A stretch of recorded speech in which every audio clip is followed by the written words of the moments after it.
and welcome to South Asia Today, a show that provides you glimpses of South Asia. I'm your host, Shivangi Mishra.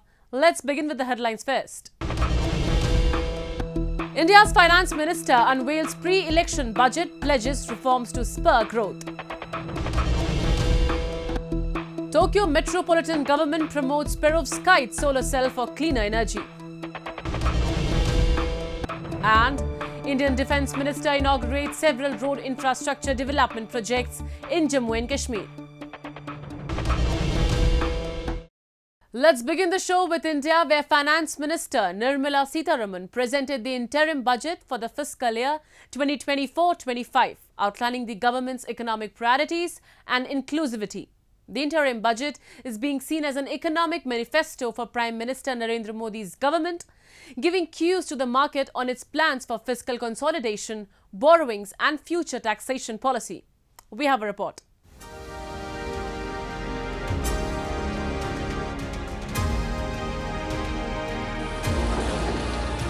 Honourable Speaker, I present the interim budget for 24-25.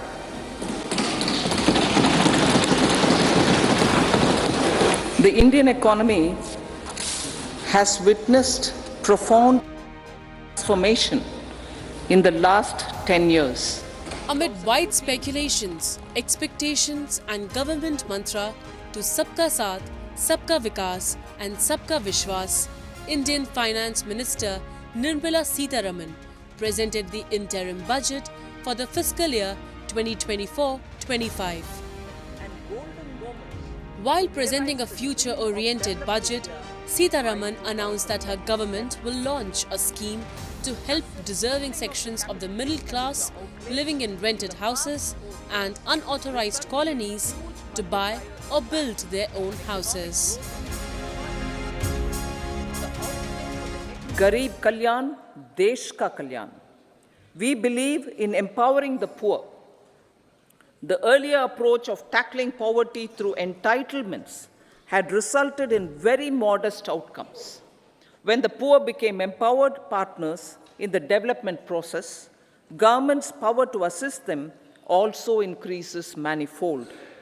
With the pursuit of Sabka Saath, in these 10 years, the government has assisted 25 crore people to get freedom from multi-dimensional poverty. During the interim budget speech, the finance minister said the country's economy will grow at an unprecedented rate over the next 5 years. Bharat एक out performer बाकी देशों से बहुत अच्छा करेगा. हमारा मानना है कि तकरीबन 6.5 से 7% के बीच में हमारा आकलन है विकास का, और अगले साल 25-25 में करीब 6.3, 6.3, 6.4 के. एक और महत्वपूर्ण चीज़ है वैश्विक स्तर पे कि इस साल 24-24 में तकरीबन 60 देशों में चुनाव है, तो उससे भी विकास की प्रक्रिया पे काफ़ी असर पड़ेगा, जैसे कि बहुत सारे उसके पहलू होते हैं, तो उसकी वजह से. लेकिन भारत में जो करंट अकाउंट की स्थिति है, हमारा मानना है इस साल इन करंट अकाउंट जीडीपी का 1% रहेगा, इन्फ्लेशन 5% या उससे कुछ नीचे रह सकता है, विकास 6.5% रहेगा. तो इन सब मानकों को देखते हुए हमारा ये मानना है कि भारत की स्थिति समतुल्य देशों से या वैश्विक स्तर पर भी देखें तो भारत काफ़ी मजबूत स्थिति में है.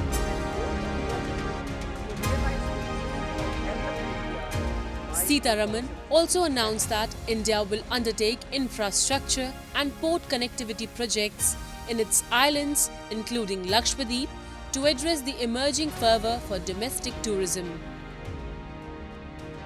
Increasing the budget estimate for the tourism industry by over 2% from the last budget, the minister said the states will be encouraged to take up comprehensive development of iconic tourist centres, branding and marketing them at a global scale, and the central government will provide long-term interest-free loans to the states for financing this development. To address the emerging fervour for domestic tourism, Honorable Speaker, sir, projects for port connectivity, tourism infrastructure, and amenities will be taken up on our islands, including Lakshadweep. Indian Prime Minister Narendra Modi admired the interim budget while calling it inclusive and innovative. He said the full budget focused on youth, women, farmers and the poor. ये budget inclusive और innovative budget है। इस budget में continuity का confidence है। ये budget विकसित भारत के 4 स्तंभ युवा, गरीब, महिला और किसान सभी को एम्पावर करेगा।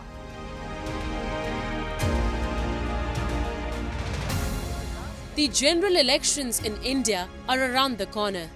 In election years, the country's interim budget enables the government to maintain obligatory spending until the new administration takes charge. If the ruling camp wins re-election, it can seek approval for a full budget. Conversely, a new leadership would be allowed to change the interim budget or completely scrap it in its favor of its own plan.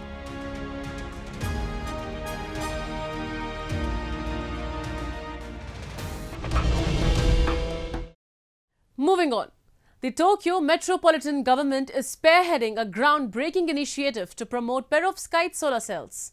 These advanced solar cells offer unparalleled efficiency, harnessing the power of sunlight to generate clean and sustainable energy. On the other side, we bring you an exciting event that recently unfolded in the capital city, Tokyo, the World Sushi Cup Championship. During the event, world's top sushi chefs gathered to showcase their skills and creativity in this prestigious competition. Have a look. Tokyo Metropolitan Government is spearheading decarbonization activity at Morigasaki Water Reclamation Center in Ota District, Tokyo. The latest solar power generation perovskite solar cell set up as a demonstration experiment. Perovskite solar cell is a Japanese original technology, and about 30% of the world's production of iodine, the main material, is produced in Japan. ペロブスカイト太陽電池なんですけれども、こちらはこれまでの従来型のシリコン太陽電池と比較しまして、非常に薄くて軽いという特徴を持っています。さらに加えてですね、曲げることもできるような電池になっておりまして、様々な場所へ設置ができるといった期待が持たれている次世代の太陽電池です。東京都は2030年までに再生可能エネルギーの利用割合を 50% 程度まで高めるということを目指しまして、様々な取り組みを行っております。多くの建物があるといった特色を生かして、この新しい技術、電池をですね、設置していくことができるだろうと。で、再生可能エネルギーのさらなる拡大につなげていけるといったところで非常に期待が大きいところでございます。Morigasaki Water Reclamation Center is the facility to purify sewage water to release it into the river or the sea in Tokyo. It is the biggest one out of the 13 facilities in Tokyo. Its operation needs a lot of electricity. To supply electricity and make progress in decarbonization, Morigasaki Center installed many solar panels. Assuming future possibilities, Tokyo Met accepts setting up a perovskite solar cell. 森ヶ崎再生センター東施設ではですね、4000枚を超える数の太陽光パネルを設置しておりまして、年間100万キロワット時を超える発電量を持っています。ペロブスカイト太陽電池に関しましては、検証中という段階でございますので、今後も引き続きその検証を続けていくとともに、下水道事業としましても再生可能エネルギーの活用については引き続き取り組んでいきたいと思っております。Tokyo Metropolitan Government aims to create a clean, comfortable and sustainable city. it is walking forward at a steady pace.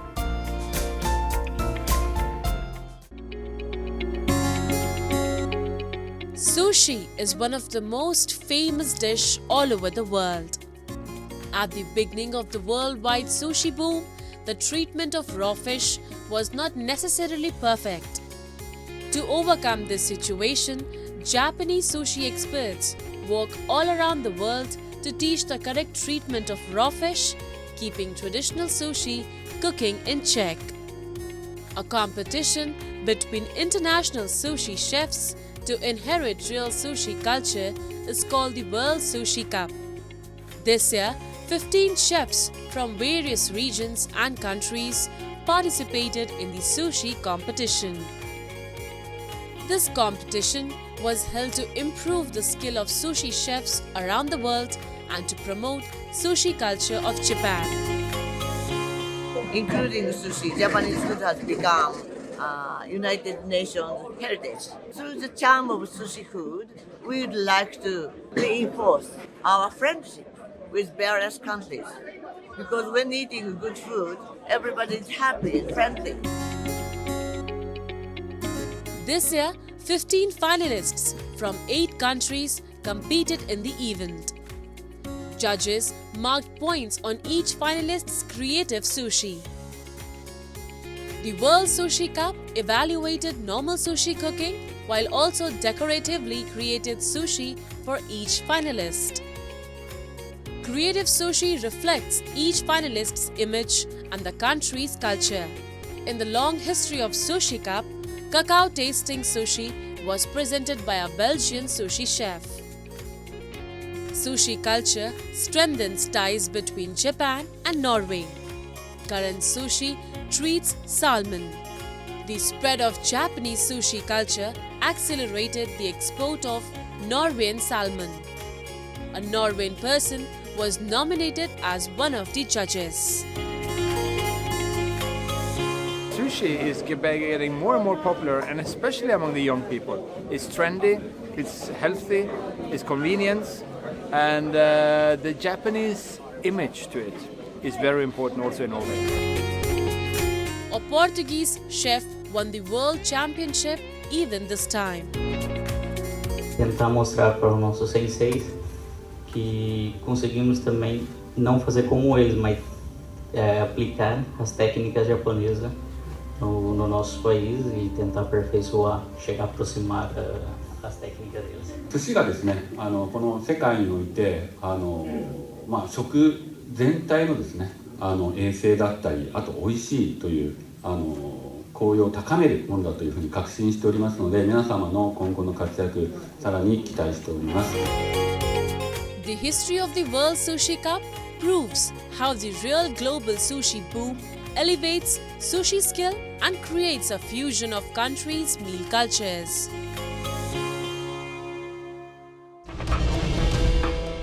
Now we take a look at some happenings in Asia in a segment called Asia Watch.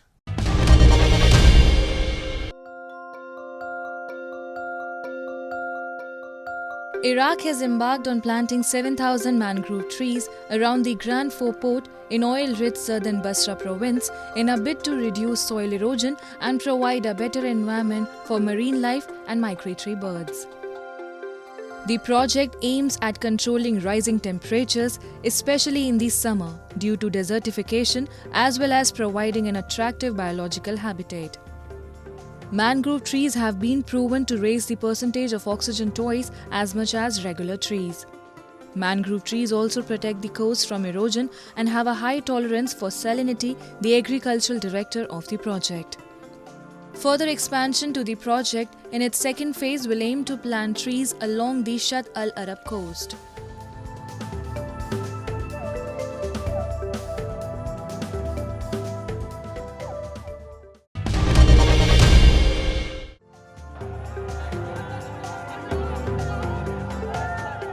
Colombo police fired tear gas and water cannons on protesters opposing the steep tax increase and economic crisis in Sri Lanka. An estimated 10,000 protesters joined the demonstration called by the main opposition United People's Power Party, also protesting against the high cost of living after the government declared bankruptcy in April 2022. Sri Lankan's opposition leader Sajith Premadasa joined the protesters and blasted the government for imposing the most inhuman pressure on the people and pushing 22 million people into starving. The island nation is facing a dire economic crisis while it prepares for presidential elections later this year. Also on Tuesday, Sri Lanka's central bank kept interest rates steady in line with market expectations, foregoing a rate cut as a new text threatened upward pressure on expenses and fueled concerns about inflation. At the start of 2024, the island nation raised its value-added tax to 18% from 15% to meet revenue targets under the 4-year $2.9 billion IMF program.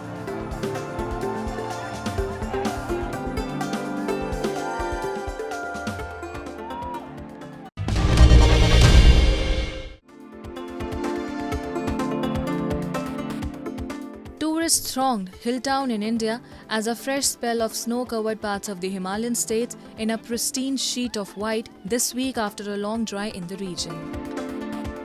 Tourists in northern Himachal Pradesh were seen engaging in outdoor winter activities such as snow fighting, pony riding, and many more as business owners in the region welcomed crowds after a lull season. Indian Meteorological Department has forecast better precipitation over the western Himalayan region and the adjoining plains until next week, with peak intensity on Wednesday and Thursday.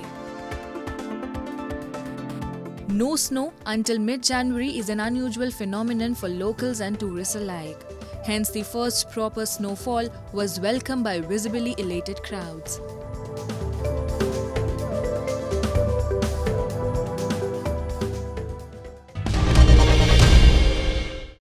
The residents in PoJK and Gilgit-Baltistan are simmering with anger against Pakistan and its puppet administrations.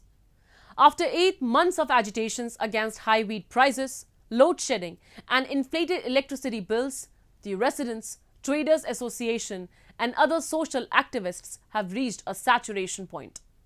Issuing a stern warning to Islamabad, the chairman of Tehreek-e-Ittifaq-e-Rai, Amjad Ayub Mirza, has announced to form a government in exile if the demands of PoJK and Gilgit-Baltistan were not fulfilled by 5th of February or Kashmir Solidarity Day, a sham solidarity Pakistan has been purporting for last 7 decades.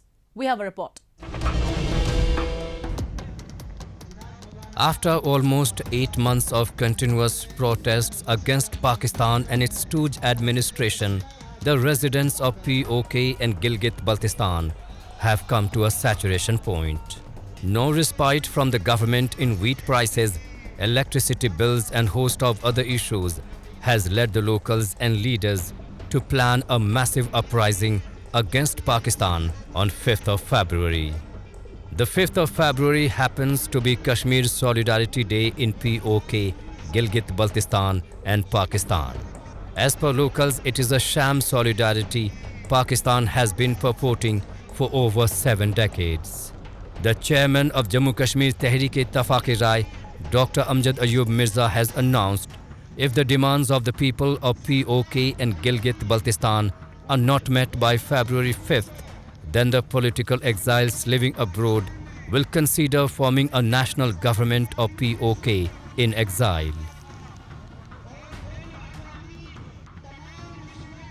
Pakistani occupied Jammu and Kashmir has been a colony of Pakistan for the past 76 years, but we are not going to remain silent, and we declare that if by the 5th of February our demands, the demands of the people, are not met, then they will leave us with no choice but to form a government in exile of PoJK and Gilgit-Baltistan.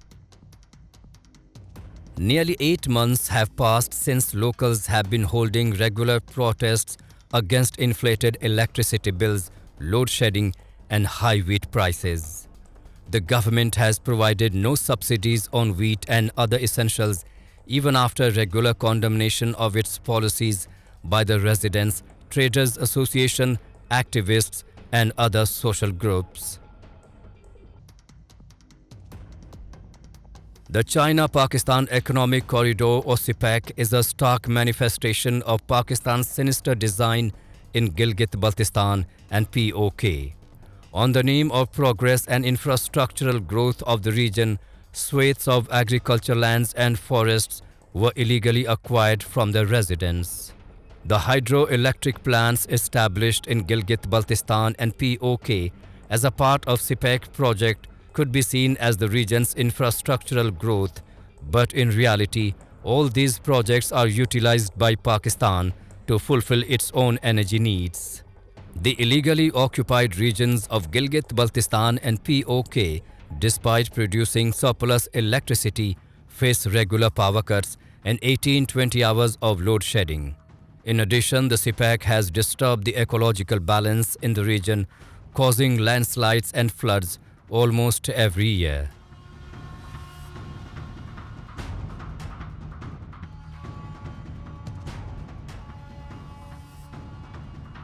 That we have got massive support in PoJK and in Gilgit-Baltistan and in the diaspora for the formation of a government in exile.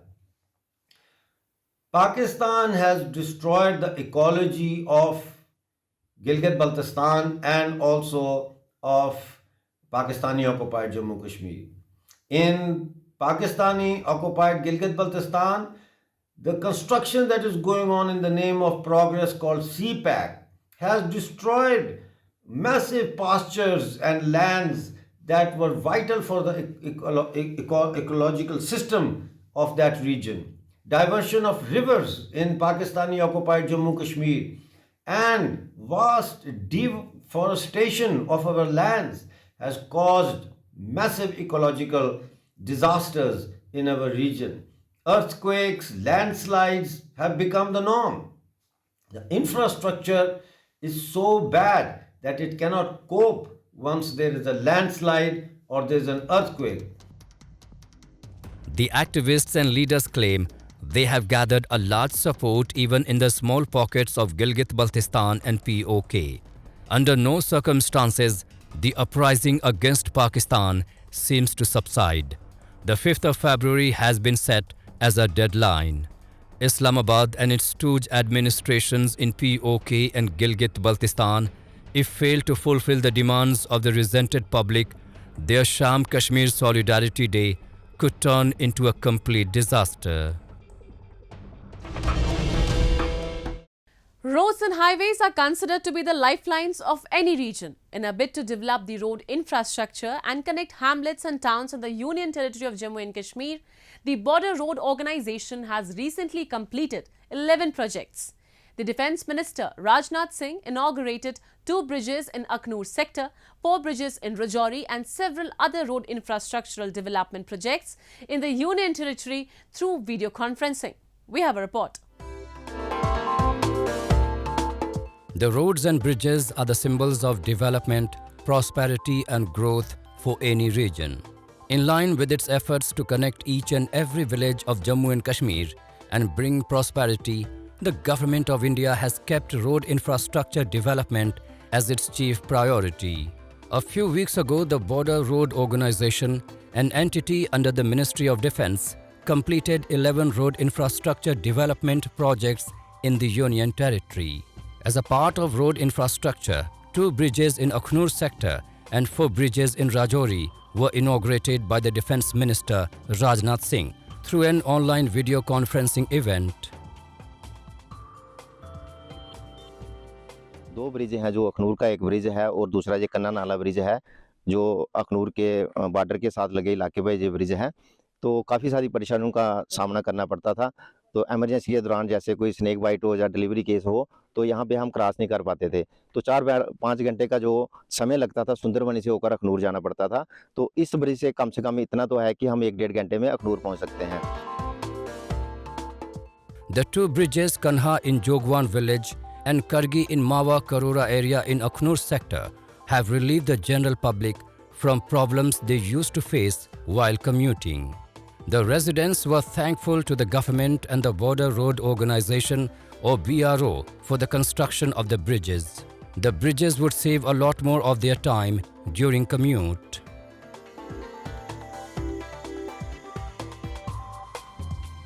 बहुत ही खुशी है जिसकी कोई हद ही नहीं, क्योंकि जब से ये सृष्टि चाह रही है इसका इंतजार है। हम बहुत दूर पार के स्टेटों में देखते थे ऐसे ब्रिज, तो आज हम अपने जहां देख रहे हैं अपने गांव में, इसकी और क्या खुशी हो सकती है। गवर्नमेंट की को बहुत बहुत धन्यवाद करते हैं हम।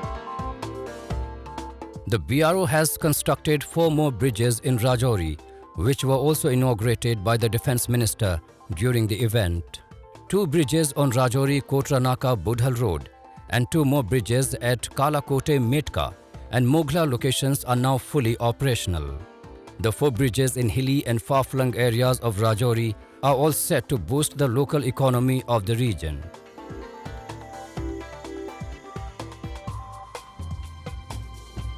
ये बात बहुत खुशी की है, बिकॉज़ एक इलाके की डेवलपमेंट के लिए, उसके सोशल इकोनॉमिक ग्रोथ के लिए रोड्स और ब्रिजेस का बनना बहुत ज़रूरी है।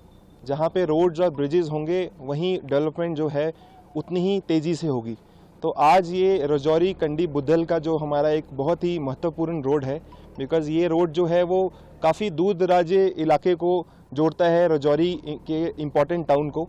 तो आज ये जो आरकेबी रोड है उसका डबल लेन आज इन दोनों ब्रिजेस के उद्घाटन से ये पूरा हुआ है। There are multiple benefits of improving the road infrastructure in the region. For the general public, the projects are nothing less than a boon. The unmatched pace of infrastructural growth in the region and schemes directed towards the common man have brought progress to Jammu and Kashmir on all fronts.